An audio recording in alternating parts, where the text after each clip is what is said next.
I spent 6 months studying a single murder case, and what I found broke something in me.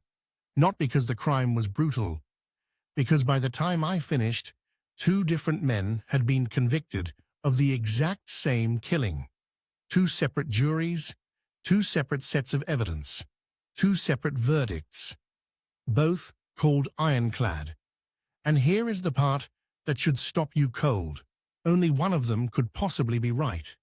That means somewhere in this system, the forensics, the witnesses, the prosecution, the defense, something failed so completely that an innocent man sat in a cell for a crime he did not commit, while the world moved on, believing justice had been served. This is not a cold case mystery. This is a documented collapse of certainty. And by the end of this video, you are going to question every conviction you have ever believed in. February 14th, 1985, Owego, New York. A 16-year-old girl named Kinge is found murdered. The details are grim. The community is devastated. Law enforcement moves fast. Too fast, as it turns out. Within weeks, a local man named Thomas Sheridan is arrested. The evidence against him looks airtight. A witness places him near the scene. Forensic analysis links physical evidence to him directly. He is convicted and sentenced. Case closed. The town exhales. The file gets stamped. But here is what nobody tells you about cases that close too cleanly. The questions do not disappear. They go underground. They wait. Because 3 years later, a second investigation begins. Not because new evidence surfaced, because a different detective looked at the same facts and reached a completely different conclusion. And this time, that conclusion came with its own set of evidence, its own witness, its own forensic confirmation. Two worlds, one body, zero room for both to be true. Here is where it gets uncomfortable. The second investigation does not just produce a theory, so it produces a conviction. A different man, Lemuel Smith, is charged with the same murder. And the evidence presented against him is not weak, it is structured. It is presented by credible experts. The jury deliberates. They convict. Now you have two convicted killers for one dead girl. Both verdicts upheld on appeal. Both men claiming innocence. At this point you are probably thinking, okay, one of them confessed, or one trial was clearly a mess, but that is not what happened. Both prosecutions were conducted professionally. Both sets of forensic analysts stood by their findings. This is the moment the case stops being about crime and starts being about epistemology, about how we know what we know. Because if two separate expert teams can look at the same physical evidence and reach opposite conclusions, you have to ask, what is forensic evidence actually worth?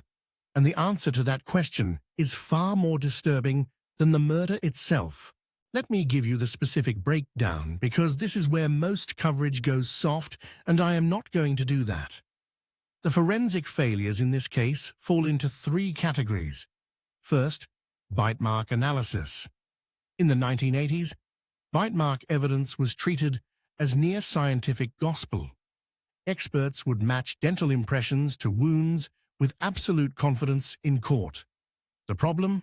A 2009 report from the National Academy of Sciences concluded that bite mark analysis has no established scientific reliability. By the mid-1990s, DNA testing becomes viable as a legal tool.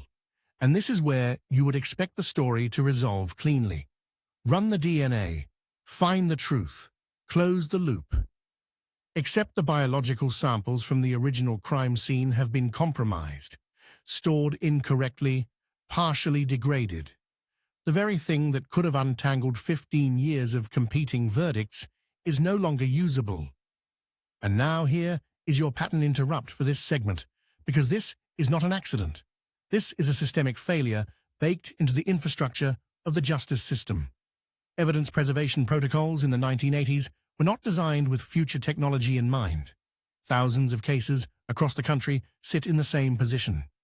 Evidence that could exonerate or confirm, sitting in boxes, degrading, lost. The Innocence Project, founded in 1992 by Barry Scheck and Peter Neufeld, has since exonerated 375 wrongfully convicted individuals using DNA, but those are only the cases where usable DNA survived. For every case they solve, how many cases are permanently frozen in a state of unknowable guilt? The answer keeps criminal justice researchers awake at night. It should keep you awake too. If you are serious about understanding how these failures happen at a forensic level, not just in this case, but across hundreds of cases that never make headlines, I want to point you to a book that genuinely changed how I think about this. Forensic Science in Criminal Courts: Ensuring Scientific Validity of Feature Comparison Methods is dense but essential. If you want something more accessible, The Cadaver King and the Country Dentist by Radley Balko and Tucker Carrington goes deep on exactly how bite mark evidence and forensic junk science destroyed lives for decades. It is not a comfortable read. It is not supposed to be. It is the kind of book you put down and stare at the wall for a while. If you are the kind of person watching this channel, you need it on your shelf. Links are in the description.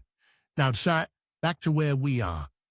Today, both convictions technically remain on record in different jurisdictions. Legal challenges have been filed and partially heard. Advocates on both sides continue fighting. No definitive legal resolution has declared one verdict superior to the other. The case exists in a state of official contradiction. Two truths, legally speaking, in simultaneous existence. Here is what the next 5 years look like for cases like this one. Artificial intelligence is being deployed right now to re-examine old forensic evidence. Pattern recognition algorithms can analyze bite marks, fiber evidence, and ballistics faster and more consistently than any human expert. But here is the catch.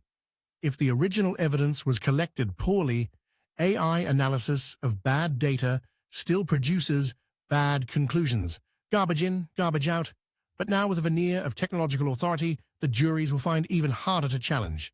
Simultaneously, 27 states have now passed legislation creating conviction integrity units. Dedicated teams inside prosecutor offices designed to re-examine old cases. That sounds like progress, and it is.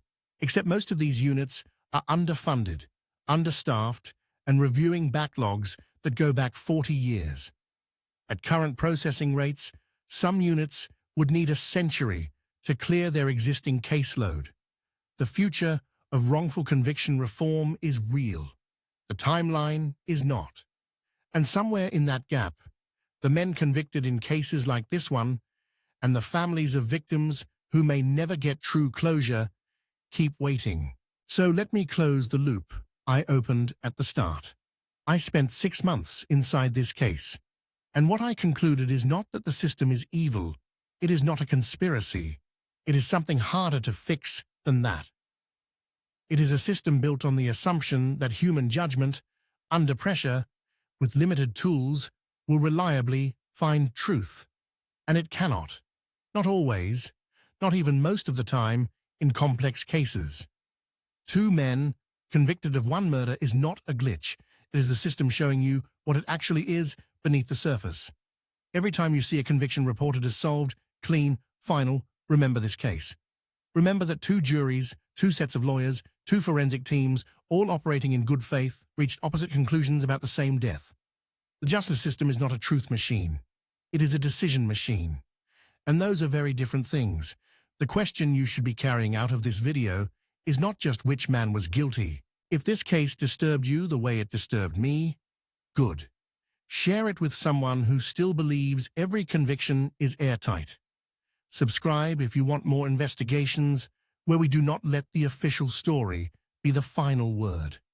And drop in the comments. Do you think the justice system is capable of fixing itself from the inside, or does it need external pressure to change? I read every comment in the first hour. Let me know. Disclaimer. This video discusses real events for educational purposes. All persons are presumed innocent until proven guilty.